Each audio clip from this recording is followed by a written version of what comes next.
దేవునికి మహిమ కలుగును గాక. ప్రభుపేట మీ అందరికీ వందనం తెలియజేసుకుంటున్నాం. దేవుని మహాకృపను బట్టి మనమందరం ఈ రీతిగా కలుసుకోవడానికి దేవుడు తన కృప చూపించి ఉంటున్నారు. మనం ఈరోజు వాక్యం ధ్యానం చేసుకునే ముందు దయచేసి అందరి కళ్ళు మూసుకొని ప్రార్థన చేసుకుందాం. గొప్పవాడ యేసయ్య, మీకే వందనములు, స్తోత్రం వేసే మీరే ఆల్ఫా ఒమేగా అంటున్నారు యేసయ్య. దాన్ని బట్టి మీకే స్తోత్రములు, మీకే మహిమ చెల్లిస్తుంటున్నాం యేసయ్య. ఈ సమయంలో మేమందరం కలిసి వాక్యం ధ్యానం చేసుకుంటుండగా వాక్యం ద్వారా మీరే మా అందరితో మాట్లాడండి. ఎవరెవరైతే వీడియో చూస్తున్నారో వాళ్ళందరూ కూడా ఆశీర్వదించబడడానికి, ప్రతి ఒక్క జీవితంలో మారు మనసు పొందడానికి మీరే సహాయం చేయమని కోరుచు యేసు నామములో అడిగి వేడుకుంటున్నాం తండ్రి. ఆమేన్. మనం గలతీయుల రాసిన పత్రిక 5వ అధ్యాయం 22వ వచనం చూసుకున్నట్లయితే, అయితే ఆత్మఫలములు ఏమనగా ప్రేమ, సంతోషము, సమాధానము, దీర్ఘశాంతము, దయాళుత్వము, మంచితనము, విశ్వాసము, సాత్వికము, ఆశానిగ్రహము. ఇవన్నిటిని దేవుని ఆత్మఫలాలు అంటారు. వీటన్నిటిలో మనము ప్రేమ అనేది ముందుసారి చూసుకుని ఉంటాం. ఈరోజు మనము సంతోషం అనే విషయం గురించి చూసుకుందాం. సంతోషంలో మొదటిగా 2 రకములు ఉంటున్నాయి. ఆ 2 రకంలో ఒకటి లోకపు సంతోషము, ఇంకోటి దేవుని సంతోషము. ఇలాగ లోకంలో ఉండే సంతోషం అయితే నిరంతరం ఉండదు, అసలు మనకి అంటే కొంత సమయం తృప్తినిస్తాయి. దేవుని సంతోషం అయితే నిరంతరం తృప్తినిస్తాయి. లోక సంతోషంలో కొంతమంది దాని ద్వారా బాధపడచ్చు, ఇబ్బంది పడవచ్చు. కానీ దేవుని సంతోషంలో మాత్రం ఎవరెవరైతే దేవుని సంతోషంలో కలిగి ఉంటారో వాళ్ళందరూ తృప్తిని అందుతారు, వాళ్ళందరూ సమృద్ధిగా ఉంటారు, ఎవరికి ఏ కష్టం ఉండదు. మనం బైబిల్ గ్రంథంలోనే మరొక విషయం చూసుకున్నాము. లూకాసు వార్త 15వ అధ్యాయంలో మనం చూసుకున్నట్లయితే ఇక్కడ యేసయ్య ఒక ఉపమానం చెప్పి ఉంటున్నారు. అదేంటంటే ఒక తప్పిపోయిన కుమారుడు.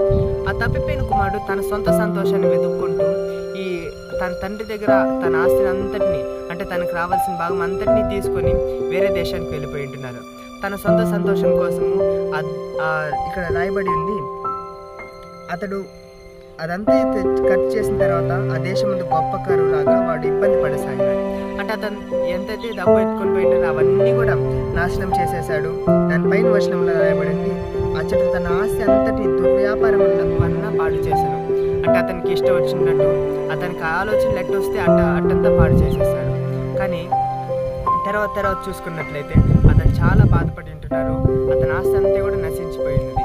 చివరిగా అతను నా తండ్రికి పరలోకానికి విరోధంగా పాపం చేసి ఉంటున్నాను, అంటే మన లోక సంతోషంలో అలాగా ఉన్నట్లయితే మనం పాపం చేసినట్లు అనేసి ఇక్కడ మనం తెలుసుకోగలుగుతాము.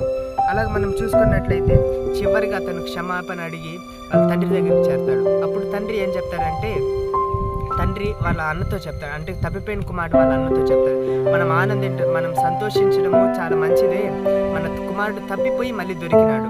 అలాగే అది దేవుని సంతోషం. అంటే ఆ తప్పిపోయిన కుమారుడు ఈ లోక సంతోషం వెతుక్కుంటూ, లోకంలో ఉండే ఆనందాన్ని వెతుక్కుంటూ వెళ్ళిపోయాడు. కానీ తండ్రి మాత్రము తండ్రి అంటే పరలోకం ఉంది మన తండ్రి, ఆయన మాత్రము తన సంతోషాన్ని, అంటే అందరికీ న్యాయంగా చేసే సంతోషాన్ని వెతుకుతున్నాడు. మనం 15వ అధ్యాయంలో 7వ వచనం చూసుకున్నట్లయితే మధ్యలో చూసుకుందాము. మారు మనసు పొందు ఒక పాపి విషయమై పరలోకమందు ఎక్కువ సంతోషం కలుగును. తండ్రికి ఎలాంటి సంతోషం ఉందని మనకు అందరికి తెలియాలి కదా. తండ్రి ఎలాగ సంతోషిస్తాడంటే, మనం అనేక మందిని రక్షించాలి. అంటే చాలా మందికి ఇబ్బందుల్లో ఉంటారు, కష్టాల్లో ఉంటారు.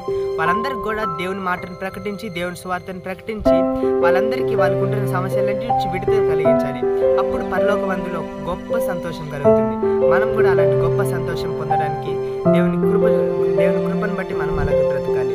మరొక వ్యక్తిని చూసుకున్నట్లయితే దావీదు మహారాజు, అందరికీ తెలిసిన వ్యక్తి. అతను ఎప్పుడు, అంటే మనకు పాటలు ఎప్పుడు పాడతామంటే మనకు సంతోషంగా ఉన్నప్పుడు, ఆనందంగా ఉన్నప్పుడు, అలాంటి సమయంలో మనం పాటలు పాడము. అలాగే దావీదు రాజు ఎప్పుడు పాటలు పాడుతుండేవాడు. కాబట్టి అతన్ని దేవుడు ఒక గొప్ప ఉన్నతమైన స్థానంలో ఒక రాజుగా చేసి ఉంటున్నారు.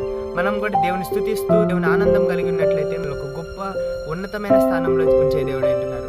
మరొక స్త్రీ రూతు, ఆమె సొంత దేశాన్ని వదిలిపెట్టేసి, ఆమె ప్రజలందరినీ వదిలిపెట్టేసి దేవుని కోసం, అంటే నయోమితో చెప్పింది, నీ దేవుడే నా దేవుడు అనేసి అలాగే చెప్పి ఆమె వెంట వెళ్ళి ఆమె సంతోషాన్ని, అంటే లోకంలో ఉండే సంతోషాన్ని, వేరే వాళ్ళని ఎవరిని కాకుండాట్లు ఆమె సంతోషాన్ని వదిలిపెట్టి దేవుని సంతోషంకి వచ్చింది. కాబట్టి యేసుక్రీస్తు సంతానంలో, అంటే ఆమె జనరేషన్ నుంచి యేసుక్రీస్తు వచ్చి ఉంటున్నారు.